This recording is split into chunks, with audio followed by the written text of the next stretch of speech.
Good afternoon, ladies and gentlemen. Guile here, and welcome back to our Sanctuary series. I'm lucky enough to be joined by Tatsu and Nine, once again, lead developers from the project. Guys, hello and welcome. What have you got cooking for us today? What have you been working on? Hey Gail, thanks for talking to us once again. Today we want to talk about commanders.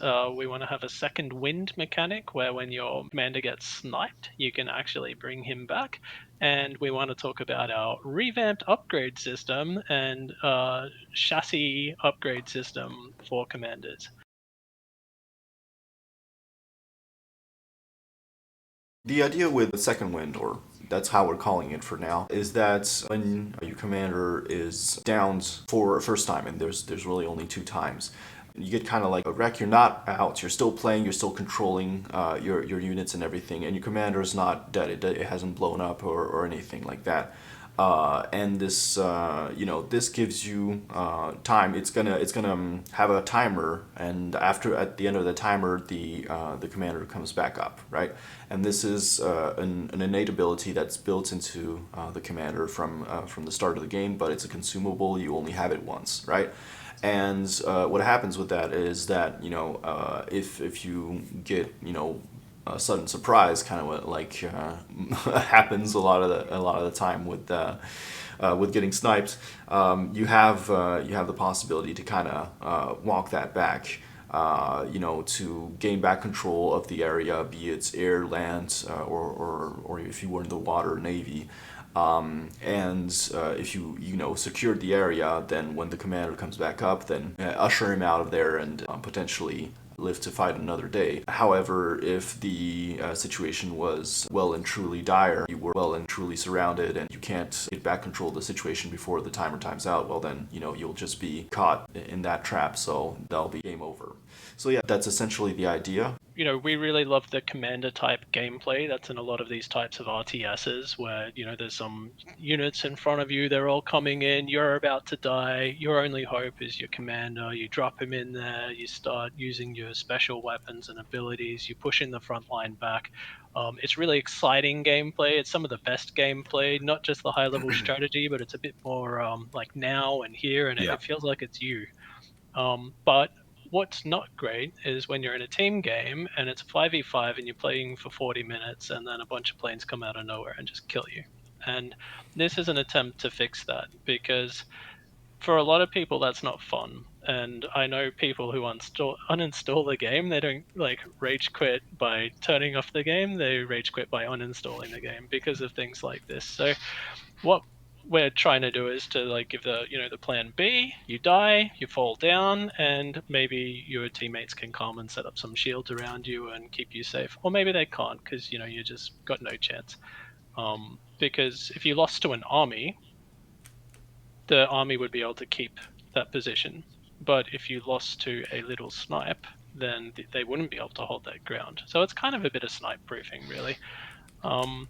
Yeah, so that's Yeah. basically the plan with that. Sounds Hopefully like the lots.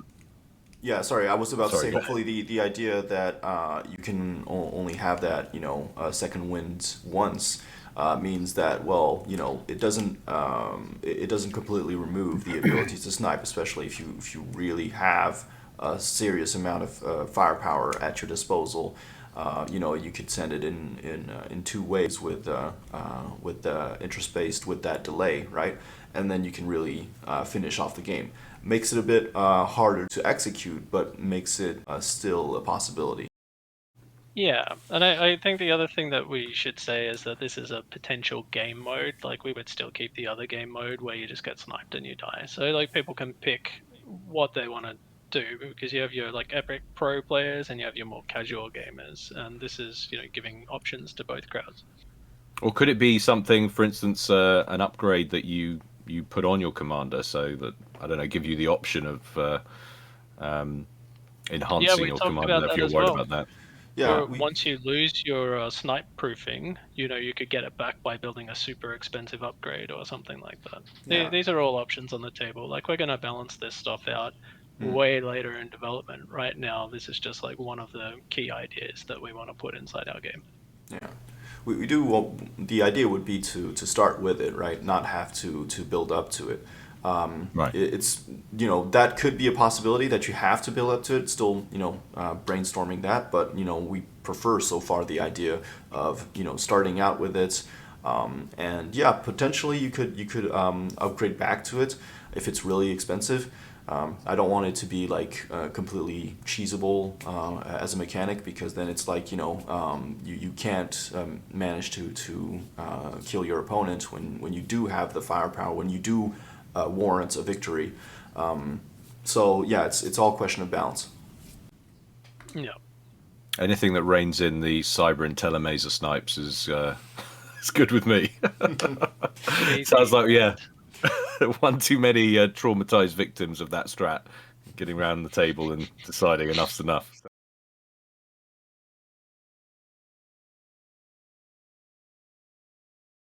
Sounds good.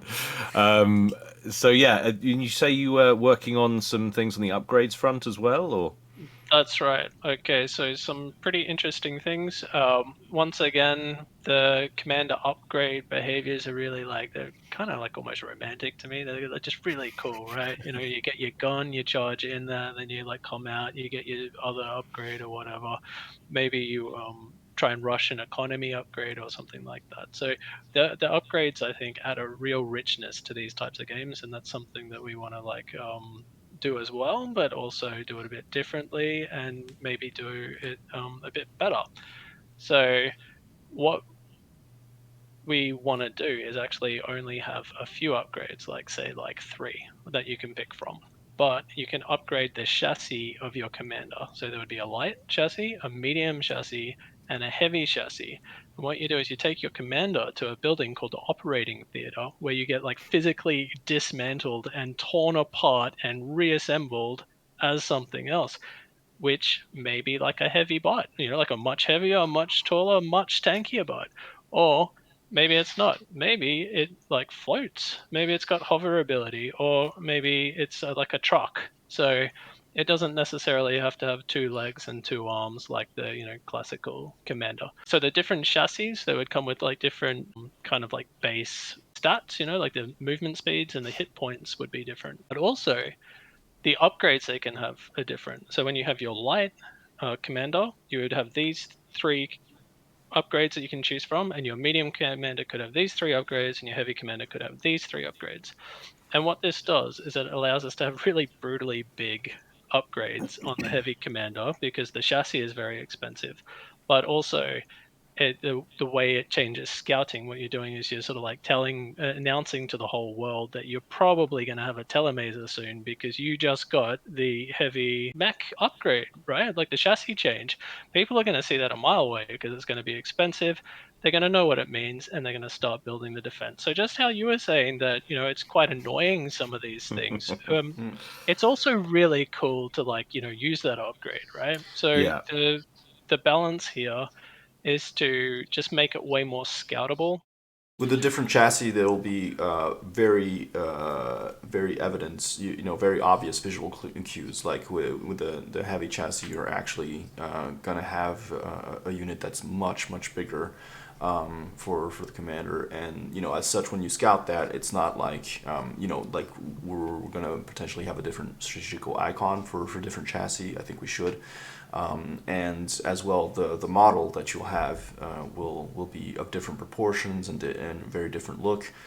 So it'll kind of pop out. Of course, you start out with your typical mech looking units, but then yeah, there could be very different ideas we go, and it'll also help to create factional diversity, right? Because maybe one of the factions can do the hover things, maybe one of the factions can have a commander that flies as one of the chassis, stuff like that, right? And so in terms of gameplay, again, subject to balance, but in terms of gameplay, there's going to be much more variety that we can create there.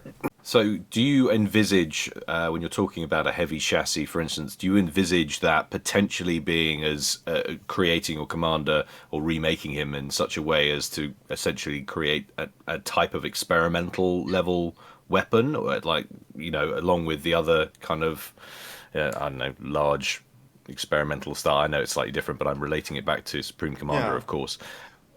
Is it going to be that kind of thing? Could you get to a point where you have this important unit that you're trying to keep alive, but the strategy that somebody would want to employ, they could funnel all their resources into commander upgrades, essentially rush an experimental, for instance, and all or nothing straight up the middle with your comm into the enemy base? Could you envisage something like that happening, or That I mean, is that a information is discussion down the? classified, Kyle. Okay, I'm sorry, but you're gonna have to wait for a different video.